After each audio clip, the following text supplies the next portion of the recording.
It's morning. The house is quiet. You stand in your kitchen, still half asleep. You reach for a mug, your favorite one. The one with the chipped rim that fits your hand just right. You measure the coffee grounds, the smell slowly waking you up. Will it be 1 scoop or 2? Strong or regular? It's your choice. You add a splash of milk. You chose to buy oat milk this week, not dairy. You open your closet. A line of shirts hangs there. You pick the blue one. It feels right for today. On your way out, you grab your keys. You decide to take the side streets to work. Maybe you'll miss some traffic. It's a small decision, but it's yours. Each of these moments feels like a single solid brick. You pick one up, examine it, and place it down. Together, they build the wall of your day, your life. This feeling of being in charge is fundamental. It's the quiet, steady engine of your own personal world. The sense that you are the one at the wheel, the author of your own story. Every choice, from the coffee you drink to the career you pursue, feels like a word you've written onto the page. But what if it isn't that simple? I'm not talking about the big, obvious forces. We all know that things like money, laws, and where we were born can limit our options. That's plain to see. I'm asking about something deeper, something quieter. What if the very feeling of choosing, that intimate sense of control you feel in your own mind, is more of an echo than a voice? What if it's just a story we tell ourselves, a very convincing and very comfortable story, to make sense of a world that is far more complex than we realize? Let's just explore that idea. What if most of our decisions are made for us long before we are even aware that a choice is on the table? What if we are not the authors, but merely the readers of our own lives? It's an uncomfortable thought. It goes against everything we feel to be true. But sometimes uncomfortable questions are the only ones worth asking. To start, we have to look inside, at the actual physical brain sitting in your head. It's a remarkable machine, but it's not what you think it is. We like to imagine our brain as a big, powerful computer with us, our conscious self, sitting at the keyboard. We think we are deliberately typing every command. But that's not really how it works. Most of the work is done by systems we have no direct access to. Think about the sheer number of decisions you make in a day. Not just the coffee and the shirt. We're talking thousands, maybe tens of thousands. When you walk, you don't consciously think, now I will lift my left foot, move it forward and place it down. You just walk. Your brain handles the incredibly complex physics of balance and motion for you. When you speak, you don't consciously select every single word from a mental dictionary and arrange its grammar. A thought appears, and the words just flow. This is the brain's autopilot system.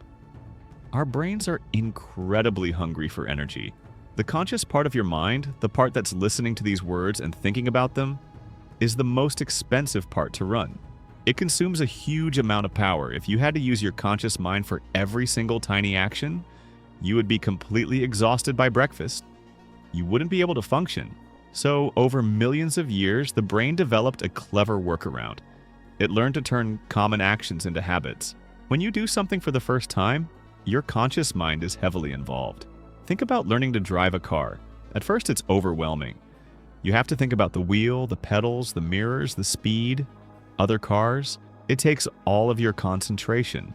But after you've been driving for a few years, something changes. You can drive a familiar route while thinking about something else entirely. You get in the car, start it up, and arrive at your destination with almost no memory of the trip itself. Who was driving? Your autopilot was. An older, more efficient part of your brain called the basal ganglia took over. It recognized the pattern, time to drive to work, and ran the program it had saved. The action became automatic. It's no longer a series of choices, it's a single smooth script. This is not a flaw in our design, it's a feature. A brilliant energy-saving strategy. The brain's goal is to make life easier for you by taking routine tasks off your plate. It automates as much as it can so that your conscious mind is free to focus on what's new, what's surprising, or what's dangerous. It's like a good assistant who handles all the boring paperwork, so the boss can focus on the big meeting. This process is happening all the time, with almost everything we do. The way you tie your shoes, the way you type on a keyboard, even your immediate emotional reaction to a piece of news. These are often patterns, learned and automated. We develop neural pathways that are like well-worn paths in a forest. It becomes easier and easier to walk down them, and harder to cut a new path through the trees. So, a huge portion of what we call our decisions are actually the brain running old, successful scripts. They are habits. They are reflexes. They are not conscious deliberations. This system is ancient, reliable, and completely hidden from our view. We simply experience the outcome and assume we chose it in the moment. We feel the car pulling into the driveway and think, I have arrived. Not, my brain has just run the drive home program successfully. This is the first layer of the illusion. We believe we are actively piloting the ship, when for much of the journey we are simply passengers on a vessel that knows its own way. The system works so well that we don't even notice it's there. But its silence, its invisibility, is what gives it so much power. It establishes the foundation for our choices to be influenced in ways we cannot see, because the part of us that would notice is not even on duty. If our brain is running on autopilot much of the time, it means the pilot isn't always paying close attention to the controls. And that's when things get interesting. It means the plane can be gently steered by winds we don't even feel. This idea is called priming. It's one of the most fascinating and, frankly, unsettling concepts in psychology. In 1996, a psychologist named John Bargh and his colleagues ran a now famous experiment. It was very simple. They brought in a group of young people and asked them to do a language test. They had to unscramble a list of words to form simple sentences. For one group of participants, the word list contained words that are commonly associated with old age. Words like wrinkle, gray, Florida, and bingo. The other group got a list of neutral words that had nothing to do with age. After they finished the test, a researcher would say, "Okay, you're all done. Thanks for coming." Then they would secretly time how long it took for each participant to walk from the experiment room down the hallway to the elevator. The results were remarkable. The young people who had been exposed to the elderly words walked significantly more slowly down the hallway than the people who had seen the neutral words. Let's be very clear about what happened here. No one told them to walk slowly. They didn't report feeling old. When they were asked later, none of them had any idea that the words they saw could have affected their behavior. Their conscious minds were completely unaware of the connection, but their autopilot, the unconscious part of their brain, saw the words. It heard the whisper of old age, and it gently nudged their body to act in a way that was consistent with that idea, to walk more slowly. It was like a ghost in the room, whispering a suggestion so quietly that only the deepest parts of the brain could hear it. This is priming. It's the idea that exposure to one thing can influence your response to another thing, without you knowing it. And it happens everywhere, all the time. Think about walking into a bakery. The smell of fresh bread doesn't just make you hungry. It might prime you to feel a sense of comfort, of home, of warmth. Those feelings might make you more likely to buy something, or even to feel more generous toward the person behind the counter. You don't consciously think, the smell of bread makes me feel generous. You just suddenly feel a little nicer. The music playing in a grocery store is another example. Studies have shown that playing classical music can lead people to buy more expensive items. It primes a sense of class, sophistication, and quality. Fast-paced pop music can make people shop more quickly, moving through the aisles without thinking too much. The store manager is trying to steer your behavior not with a sign that says, "Buy expensive wine," but with a subtle change in the environment that your autopilot understands. Even our physical sensations can prime our social judgments. Another study found that people who were holding a warm cup of coffee were more likely to describe a stranger's personality as warm and friendly. People holding a cup of iced coffee were more likely to see the same person as cold and distant. Their brain took a physical feeling, warmth, and applied it as a social metaphor. They didn't decide to do this. It just happened. These forces are powerful because they are invisible. You can't argue with a nudge that you don't know you received. You can't question a choice that you don't know was influenced. You just walk slowly down the hall. You just find yourself reaching for the pricier bottle of wine. You just get a good feeling about a person. And then your conscious mind, the storyteller, kicks in to explain it. I'm walking slowly because I'm tired. I'm buying this wine because I deserve a treat. I like that person. They seem nice. We invent reasons for behaviors that were triggered by something else entirely. We create the illusion of choice after the fact. The ghost whispers its suggestion, the body obeys, and the conscious mind dutifully writes it into the story as its own idea. So our brains run on an energy-saving autopilot, and that autopilot can be subtly nudged by unseen forces. Now let's zoom out. What happens when our entire environment is designed to do the nudging? This is the concept of choice architecture.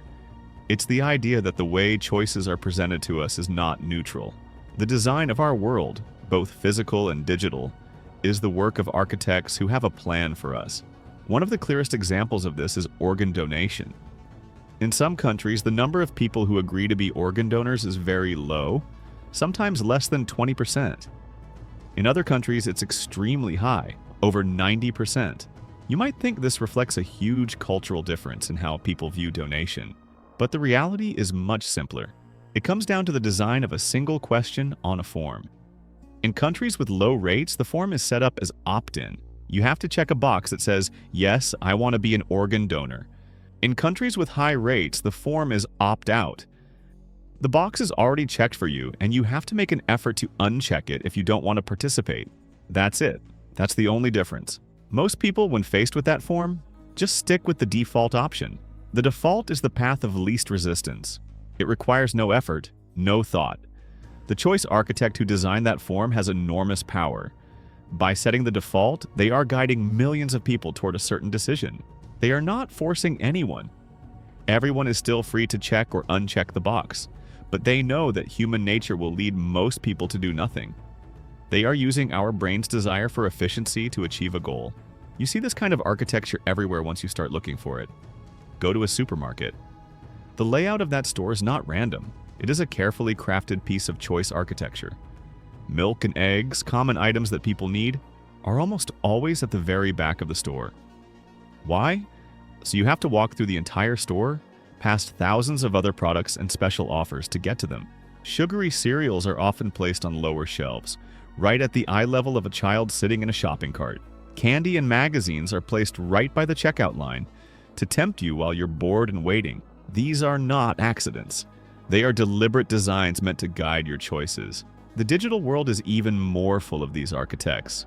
When you sign up for a new app or social media platform, it comes with a long list of default settings. These settings often share more of your data than you might be comfortable with.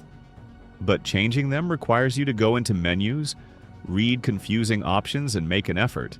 The architect knows that most people won't bother. They will just accept the default. The feed on your social media account is another powerful piece of architecture. An algorithm decides what you see. It shows you things it thinks you will like, things that will make you angry, or things that will keep you scrolling. It is building your reality one post at a time. You are free to close the app, but while you are in it, your experience is being shaped by an invisible hand. You feel like you are just browse, but you are walking through a carefully constructed environment. The choice architect understands the autopilot. They know we are busy, distracted, and looking for the easiest path. They don't try to convince our conscious mind with rational arguments. That's too much work. Instead, they just change the environment. They make one path smooth and easy, and the other path bumpy and difficult. Then they let our brain's natural desire for efficiency do the rest. We feel like we are choosing freely, but we are really just following the easiest road, a road that someone else paved for us. For a long time, the common belief was that more choice is always better. Freedom, it was thought, is about having the maximum number of options possible. If you want to buy jeans, a store with 200 styles must be better than a store with 10. If you want to find a partner, a dating app with millions of users must be better than being introduced to one or two people by a friend. This idea feels intuitive. More options equals more control. But a psychologist named Barry Schwartz argued that this is a dangerous misunderstanding. He called it the paradox of choice. He suggested that after a certain point, more options don't make us freer. They make us miserable. They lead to paralysis, not liberation. There's a famous study that illustrates this perfectly. It's often called the jam experiment. Researchers set up a tasting table for high-quality jams in a grocery store. On one day, they offered a huge selection, 24 different kinds of jam. On another day, they offered a small selection, just 6 kinds. Now, you would think the big display would be more successful, and in one way, it was. More people stopped to look at the table with 24 jams. It was more eye-catching. But here's the crucial part. When it came time to actually buy a jar of jam, the results were flipped. Of the people who stopped at the big display, only 3% actually bought one. Of the people who stopped at the small display with only 6 jams, 30% bought one. People were 10 times more likely to buy jam when they had fewer options. Why? Because the big display with its 24 choices was overwhelming. People would look at strawberry, raspberry, apricot, blackberry, fig, and on and on. The task of comparing them all, of figuring out which one was the absolute best, was just too much work. It created anxiety. What if I pick the wrong one? What if the apricot is a little better than the raspberry? Faced with this complex decision, most people's brains chose the easiest path, to just walk away. The choice became a burden. The small display, on the other hand, was manageable. You could easily compare the 6 options and feel confident in your decision. It was simple. It was clean. This paradox is everywhere in modern life. Think about trying to pick a movie to watch on a streaming service. You scroll through endless rows of titles for an hour, paralyzed by the sheer volume of choice. You end up watching nothing or rewatching something you've already seen, just to avoid the stress of making a decision. Think about choosing a career or a place to live. The idea that you can be anything or live anywhere is supposed to be inspiring. But for many people, it's terrifying. The weight of finding the one perfect path out of millions of possibilities can be crushing. Barry Schwartz points out 2 major problems that come with too much choice. The first is that escalating expectation. When you have only a few options, you expect to find one that is pretty good. When you have hundreds of options, you expect to find one that is absolutely perfect. This sets you up for disappointment. Even if you make a good choice, it might not live up to the fantasy of perfection you had in your head. The second problem is regret. When you pick one option out of many, it's easy to imagine that one of the other options you didn't pick might have been better. You buy a pair of jeans, and then you worry that a different style you tried on might have fit better. You choose a restaurant, and then you wonder if you would have had a better meal at the place next door. The choice you made is haunted by the ghosts of all the choices you didn't make. We think that freedom is about having an open field with no fences, but what we're finding is that a field with no fences can be scary. Sometimes a few well-placed fences can actually make us happier. They give us structure. They simplify the world. They relieve our brains from the impossible task of calculating every single possibility. The illusion is that more choice is always the answer. The reality is that the freedom we crave often comes from having fewer, better options, not an infinite sea of them. So, we have a brain that prefers to run on autopilot. An autopilot that can be secretly nudged by priming. We live in environments designed by choice architects, and we are often paralyzed by having too many options. What happens when a group of people understands all of this? What happens when they write down the rules and create a playbook? That playbook is the foundation of modern marketing and consumer psychology. It's a set of tools designed specifically to speak to the autopilot, not the pilot. It bypasses our rational, conscious mind and targets our older, more automatic systems. One of the most powerful tools in the playbook is scarcity. Our brains are wired to believe that if something is rare, it must be valuable. This goes back to our days as hunter-gatherers. A rare source of food or water was incredibly important. Marketers use this ancient wiring against us. You see it in phrases like limited time only or only 3 left in stock. This creates a sense of urgency. It triggers a fear of missing out. It makes you feel like you have to act now before you have time to think it through. Your autopilot screams, "Get it before it's gone." Your conscious mind barely gets a chance to ask, "Do I even really need this?" Another tool is social proof. We are social creatures. We look to others to figure out what we should do, especially when we are uncertain. The playbook uses this with things like customer reviews and bestseller lists. When you see a product with thousands of 5-star reviews, you automatically assume it must be good. You are trusting the wisdom of the crowd. Social media influencers are a powerful form of social proof. When someone you admire uses a product, it feels like a personal recommendation. This outsources your decision-making to others. It's easier than doing the research yourself. Then there is anchoring. The first piece of information we receive about something has an outsized effect on our judgment. For example, a store might display a jacket with a price tag that says $400, but it's crossed out and a new price of $150 is written next to it. Your brain sees that initial $400 price and uses it as an anchor. The $150 now seems like a fantastic deal. You feel like you are saving $250. But what if the jacket was only ever worth $100 to begin with? The anchor manipulates your perception of value. You're no longer judging the item on its own merits. You're judging it in relation to that first number you saw. Reciprocity is another one. If someone does something for you, you feel an unconscious obligation to do something for them in return. This is why stores offer free samples. When you accept that small piece of cheese on a toothpick, a tiny social debt is created in your mind. You now feel just a little bit more obligated to buy the cheese. It makes it harder to walk away. It's a small, gentle trap. These are just a few of the tools. There are many more, but they all work in the same way.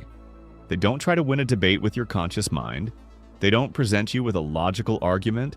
They target the shortcuts, the biases, and the old programming of your brain's autopilot. They are designed to make you feel, not to think. And because their work is done in the background, we often believe the resulting decision was entirely our own. We bought the jacket because it was a great deal, not because we were anchored. We bought the cheese because it tasted good, not because we felt obligated. The playbook works because we don't know we are part of the game. So where does this leave us? If our brains are on autopilot, influenced by unseen nudges, living in worlds designed to steer us and crippled by too much choice, are we just puppets? Is the idea of free will a complete fiction? I don't think the answer is that simple. It's not a choice between being a puppet or a puppet master. Perhaps the truth is somewhere in the middle. The illusion isn't that we have choice. The illusion is that our choice is pure, simple, and absolute. Recognizing these forces is not a reason for despair. It is, I think, a reason for a quiet kind of optimism. Because knowing that the autopilot exists is the first step to occasionally grabbing the wheel. You can't fight an enemy you can't see. This knowledge is like turning on a light in a dark room. You might not like everything you see, but at least you can stop stumbling over the furniture. So, what is the real choice we have? I think it's the choice of awareness, the choice to be a little more mindful. This doesn't mean you have to consciously analyze every single one of the thousands of decisions you make each day. That's impossible, and it would be exhausting. The autopilot is our friend in many ways. It lets us get through the day. But we can learn to spot the moments when it matters most. When you feel a sudden, urgent desire to buy something, especially when you see a limited time offer, you can learn to pause. Just for a minute. You can take a breath and ask yourself, is this my decision, or is this the feeling of scarcity? That simple pause can be enough to let your conscious mind catch up. When you are faced with a huge number of options, whether it's on a restaurant menu or a streaming service, you can choose to simplify. You can give yourself a rule. I will only look at the first 5 options. Or I will pick something in 60 seconds. You can create your own helpful fences in that wide open field. You are choosing to limit your choices to make yourself happier. That is a form of control. When you find yourself agreeing with the crowd, you can ask, am I agreeing because it's right or because it's popular? When you accept the default settings on a new app, you can take a moment to wonder who those settings truly serve. This is not about winning. It's not about achieving perfect, rational control over your mind. That's a fool's errand. It's about learning to be a better observer of your own mind. It's about understanding the weather patterns that affect your course, even if you can't control the wind. The real choice, the most meaningful one we have, might be the decision to simply pay attention, to notice the pull of the current, to see the architect's hand, to hear the ghosts whisper. Freedom, in the end, may not be about the power to do whatever you want. It may be about the quiet, humble power to understand why you want what you want, and to, every once in a while, choose to want something different.